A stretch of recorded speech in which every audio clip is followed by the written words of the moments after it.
Welcome to কথা education. আজকে তোমাদেরকে ক্লাস 5-এর বুনো হাঁস গল্পের হাতে কলমে কাজটা আমি করিয়ে দেব। বুনো হাঁস লেখা লীলা মজুমদারের। আর ভিডিও ভালো লাগলে তোমরা শেয়ার করে দিও বন্ধুদের সাথে, আর লাইক করে দিও, সাবস্ক্রাইব করে নিও। তাহলে দেরি না করে শুরু করা যাক। আমি প্রথম ভিডিওতে পার্ট 1 ভিডিওতে আমি গল্পটা খুব ভালো করে পড়িয়ে দিয়েছি। আজকে আমি তাহলে অনুশীলনের কাজটা করিয়ে দিচ্ছি। দেখো, প্রথমে কি বলেছে, আকাশের দিকে তাকালে তুমি দেখো ঘরবাড়ি না গাছপালা না পোকামাকড় না মেঘ রোদ্দুর। এখানে ঠিক উত্তর হবে মেঘ রোদ্দুর। হিমালয় ছাড়া ভারতবর্ষের আরও একটি পর্বতমালার নাম হলো কিলিমাঞ্জারো, আরাবল্লী, আন্দিজ, রকি। এখানে সঠিক উত্তর কোনটা হবে? আরাবল্লী। এক রকমের হাঁসের নাম হলো সোনা, কুনো, কালি, বালি। এখানে ঠিক উত্তর হবে বালি হাঁস। পাখির ডানার বৌ বৌ, শনশন, শো শো, গাঁক গাঁক শব্দ শোনা যাচ্ছিল। এখানে গল্পে পাখির ডানার শো শো শব্দ শোনা যাচ্ছিল। এবার দেখো, ক স্তম্ভর সাথে খ স্তম্ভ মেলাও। এখানেও মানে দিয়ে হবে বরফ, বরফের সাথে কোনটা হবে? হিমানি। বুনোর সাথে হবে বন্য। কুরুর সাথে হবে কলি। চঞ্চলের সাথে হবে অধীর। আরম্ভ হবে শুরু। আমি এখানে দাগ দিয়ে মিলিয়ে দিলাম, তোমরা পাশাপাশি লিখে করে নিতে পারো। এখানে পাশাপাশি লিখতেই বলেছে, কারণ মিলিয়ে লেখো বলেছে। যেমন বরফ, ক স্তম্ভে বরফ লিখবে, বরফের পাশে খ স্তম্ভে তোমরা তার মানেটা অর্থাৎ হিমানি লিখবে। তারপর একটা দেখে বলেছে উময় গয়, এমন 5খানা শব্দ তোমাদেরকে বলতে বলেছে, যার মধ্যে উময় গয় যুক্ত অক্ষরে আছে। একটা বলে দিয়েছে সঙ্গী। আর কি হতে পারে? গঙ্গা, বঙ্গ, অঙ্গ, পতঙ্গ, মঙ্গল, সঙ্গে, এরকম আরো অনেক কিছু হতে পারে। আমি অনেকগুলো বলে দিলাম, এর মধ্যে যে কোনো 5খানা তোমরা লিখে নেবে। পরেরটাই বলেছে ঘটনাক্রম সাজিয়ে লেখো। প্রথমটা হবে বুনো হাঁস দক্ষিণ দিকে উড়ে যেত। পরে হবে আরেকটা বুনো হাঁসও নেমে এসে চারিদিকে উড়ে বেড়াচ্ছিল। তারপরে হবে হাঁসের ডানা জখম হলো। তারপরে হবে সারা শীত কেটে গেল। তারপরে হবে দেশে ফিরে ওরা বাসা বাঁধবে ও বাচ্চা তুলবে। এই 5টা পরপর হবে। এখানে একটা কথা, সেটা হচ্ছে গিয়ে গল্প অনুযায়ী প্রথমে ওরা দেখেছিল আরেকটা হাঁস নেমে এসেছে, তারপরে ওরা দেখেছিল হাঁসের ডানা জখম হওয়াটা। তো আমি সেই অনুযায়ী এখানে কিন্তু দিয়েছি। এখানে অনেক জায়গায় উল্টোটাও হতে পারে। কীরকম হতে পারে? যে আগে হাঁসের ডানা জখম হয়েছিল, পরে নেমে এসেছিল। এরপরে শূন্যস্থান পূরণ করো। শূন্যস্থানে কি বলেছে? ড্যাশ একটা বরফে ঢাকা নির্জন জায়গাতে আমাদের ড্যাশ একটা ঘাঁটি ছিল। কি হবে? লাদাখের একটা বরফে নির্জন জায়গাতে আমাদের জোয়ানদের ঘাঁটি ছিল। পরেরটা 5-এর 2, জোয়ানদের ড্যাশ রাখার খালি জায়গা ছিল, মুরগি রাখার। 5-এর 3, আস্তে আস্তে হাঁসের ড্যাশ ডানা সারল। 5-এর 4, দলে দলে ড্যাশ তীরের ফলার আকারে কেবলই ড্যাশ দিকে উড়ে চলেছে। দলে দলে বুনো হাঁস তীরের ফলার আকারে কেবলই উত্তর দিকে উড়ে চলেছে। 5-এর 5 কি হবে? ড্যাশ গাছে পাতার আর ফুলের ড্যাশ ধরল। ন্যাড়া গাছের পাতার আর ফুলের কুড়ি ধরল। এরপরে বিশেষ্য বিশেষণ তোমাদের আগের ভিডিওতে আমি বুঝিয়ে দিয়েছিলাম বিশেষ্য কি বিশেষণ কি, ওটা একবার দেখে নিও। এখানে বিশেষণগুলি আমি আলাদা করে বলে দিচ্ছি। বিশেষ্যর ঘরে হবে লাদাখ, শীতকাল, বরফ, তাবু, সঙ্গী। আর বিশেষণের ঘরে হবে বুনো, জখম, গরম, ন্যাড়া, নির্জন, বিচারী, চঞ্চল। তারপরে বলেছি ক্রিয়ার নিচে দাগ দাও।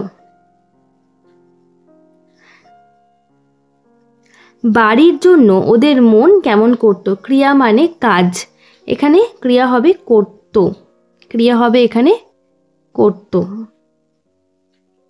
পাখিরা আবার আস্তে আস্তে আরম্ভ করলো। এখানে ক্রিয়া হবে আরম্ভ করলো। দেশে ফিরে ওরা বাসা বাঁধবে। ক্রিয়া হবে বাঁধবে। পরেরটা সেখানে বুনো হাঁসরা রইল। এখানে হবে রইল। পরেরটা নিরাপদে তাদের শীত কাটে, হবে কাটে। তারপরে বলেছে বাক্য বাড়ো। একদিন একটা বুনো হাঁস দল ছেড়ে নেমে পড়ল। কোথায় নেমে পড়ল? একদিন একটা বুনো হাঁস দল ছেড়ে একটা ঝোপের উপর নেমে পড়ল। ওরা গরম দেশে শীত কাটিয়ে আবার ফিরে যাচ্ছে। কোথায় এবং কখন ফিরে যাচ্ছে? ওরা গরম দেশে শীত কাটিয়ে নিজের দেশে ফিরে যাচ্ছে। কোথায় ফিরে যাচ্ছে? নিজের দেশে ফিরে যাচ্ছে। আর কখন ফিরে যাচ্ছে? এই জায়গাটা হবে শীতের শেষে। পাহাড়ের বরফ গলতে শুরু করলো। কোথাকার পাহাড়? লাদাখের নিচের দিকের বরফ গলতে শুরু করলো। আবার ঝোপঝাপ দেখা গেল। কেমন ঝোপঝাপ? সবুজ ঝোপঝাপ দেখা গেল। আবার সবুজ ঝোপঝাপ দেখা গেল। পরেরটা, গাছে পাতার আর ফুলের কুড়ি ধরলো। কেমন গাছে? ন্যাড়া গাছে পাতার আর ফুলের কুড়ি ধরলো। পরেরটা বলেছে বাক্য রচনা করো। রেডিও, রেডিও চিঠিপত্র, থরথর, জোয়ান, তাবু। আমি একটা একটা করে বলে দিচ্ছি। রেডিও, রেডিও নিয়ে বলতে পারো যে ঠাম্মা রোজ সকালে উঠে রেডিও শোনে। চিঠিপত্র, চিঠিপত্র দিয়ে বলতে পারো আগেকার দিনে পায়রার মাধ্যমে চিঠিপত্র আদান প্রদান হতো। থরথর, থরথর দিয়ে বলতে পারো কুকুরছানাগুলো রাত্রের বেলায় ঠান্ডায় থরথর করে কাঁপছে। জোয়ান, জোয়ান দিয়ে বলতে পারো জোয়ানদের জন্য আমরা সুরক্ষিত থাকি। তাবু, তাবু দিয়ে বলতে পারো যে পাহাড়ে ওঠার সময় তাবু খাটিয়ে থাকতে হয়। তারপরে প্রশ্ন রয়েছে, দেখো, জোয়ানদের ঘাঁটি কোথায় ছিল? লীলা মজুমদারের লেখা বুনো হাঁস গল্পে লাদাখের একটা বরফে ঢাকা নির্জন জায়গাতে জোয়ানদের ঘাঁটি ছিল। জোয়ানরা কি কাজ করে? জোয়ানরা দেশকে ও দেশের মানুষকে নিরাপত্তা প্রদান করে, বাইরের আক্রমণ থেকে দেশকে রক্ষা করে। তারা নিজেরা আঘাত সহ্য করে, তবু দেশ মায়ের গায়ে আঘাত লাগতে দেয় না। দুটো বুনো হাঁস দলছুট হয়েছিল কেন?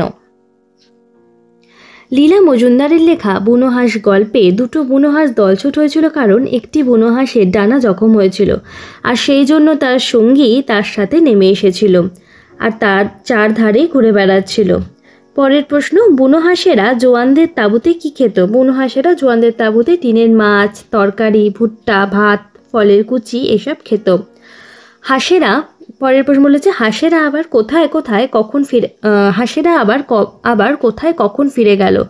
হাঁসেরা শীতের শেষে আবার নিজেদের দেশে ফিরে গেল। পরের প্রশ্ন বলেছে এমনি করে সারা শীত দেখতে দেখতে কেটে গেল। কেমন করে সারা শীত কাটালো? এরপর কি ঘটনা ঘটল? লীলা মজুমদারের লেখা বুনো হাঁস গল্পে যখন বুনো হাঁস ও তার সঙ্গী জোয়ানদের তাঁবুতে থেকে যায়, জোয়ানদের পরিচর্যায় যখন বুনো হাঁস সেরেও ওঠে, তখন বুনো হাঁসটা একটু একটু করে উঠতে চেষ্টা করত। তখন তাঁবুর ছাদ অবধি উঠে আবার ধূপ করে পড়ে যেত। এইভাবেই হাঁসেদের নিয়ে জোয়ানদের হাসি মজায় সারা শীত কাটিয়ে দেয়। তারপরে একদিন জোয়ানরা কাজ সেরে এসে দেখে হাঁস দুটি উড়ে চলে গেছে। তাহলে এই ছিল তোমাদের হাতে কলমের কাজের 13-1। লীলা মজুমদারের জন্ম কোন শহরে? লীলা মজুমদারের জন্ম কলকাতায়, কলকাতা শহরে। তার শৈশব কোথায় কেটেছে? তার শৈশব কেটেছে শিলং পাহাড়ে। ছোটদের জন্য লেখা তার দুটি বইয়ের নাম লেখো। ছোটদের জন্য লেখা তার দুটি বইয়ের নাম হল মাকু টংলিং। এখান থেকে কিন্তু আরও ছোট ছোট প্রশ্ন আসতে পারে এবং সেটা আমি প্রথম ভিডিওতে কিন্তু বলে দিয়েছি, তোমরা দেখে নিও। আর আজকে তাহলে এইটুকুই থাকলো।